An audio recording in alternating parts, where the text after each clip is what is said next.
Mais maintenant, en Jésus-Christ, vous qui étiez jadis éloignés, vous avez été rapprochés par le sang de Christ. Je vais vous parler de la puissance du sang de Jésus. Il n'y a plus aucune condamnation pour ceux qui sont en Jésus-Christ, pour ceux qui ont regardé ce sacrifice de Jésus et qui ont été transformés en recevant le pardon de leurs péchés par la croix. Voyez-vous, il y a cet endroit où le sang de Jésus va couler, pendant sa passion évidemment. Lorsque Jésus est à Gethsémani, il est en la prière, et là, il a une telle agonie que la sueur devient des grumeaux de sang et tombe sur le sol. C'est le premier endroit où le sang de Jésus va couler. Il va racheter notre volonté, parce que nous avons été détournés de la volonté de Dieu en écoutant la parole du diable, en croyant ce qu'il disait. Mais là, Jésus va dire, non pas ma volonté, mais ta volonté. Et c'était une lutte, c'était un combat. Le deuxième endroit où le sang va couler, c'est lorsque Jésus va être arrêté. Il va être amené dans le prétoire et là, on va lui mettre une couronne d'épines. L'épine signifie la malédiction. On va lui enfoncer ses épines dans la tête et le sang va jaillir. Jésus nous a rachetés par son sang de la malédiction. Le troisième endroit, c'est là où on a fouetté Jésus. On a arraché son dos. Son dos était en lambeaux, son dos était détruit.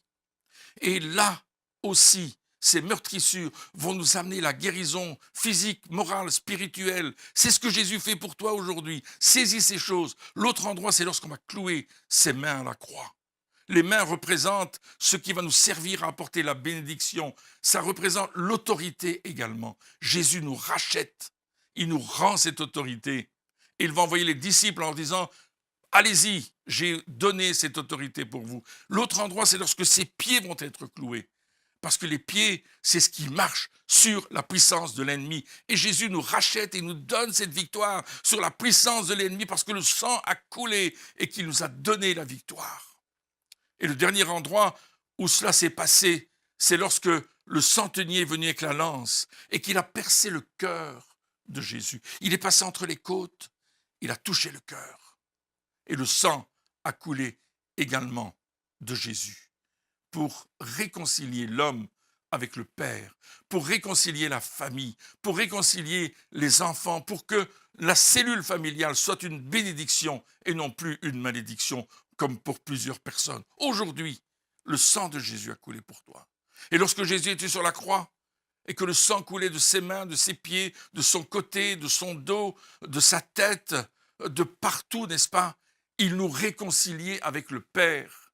Par le sang de Jésus aujourd'hui, tu es libre de marcher dans la volonté de Dieu, de vivre une vie de prospérité, de vivre une vie qui en vaut la peine. Viens à Jésus et reçois la bénédiction de Dieu à cause du sacrifice de Jésus à la croix, de son sang qui a coulé. Mais Jésus n'est pas resté sur la croix, il est ressuscité et il veut vivre en toi aujourd'hui. Par la foi, reçois-le et deviens un enfant de Dieu transformé par l'amour de Dieu.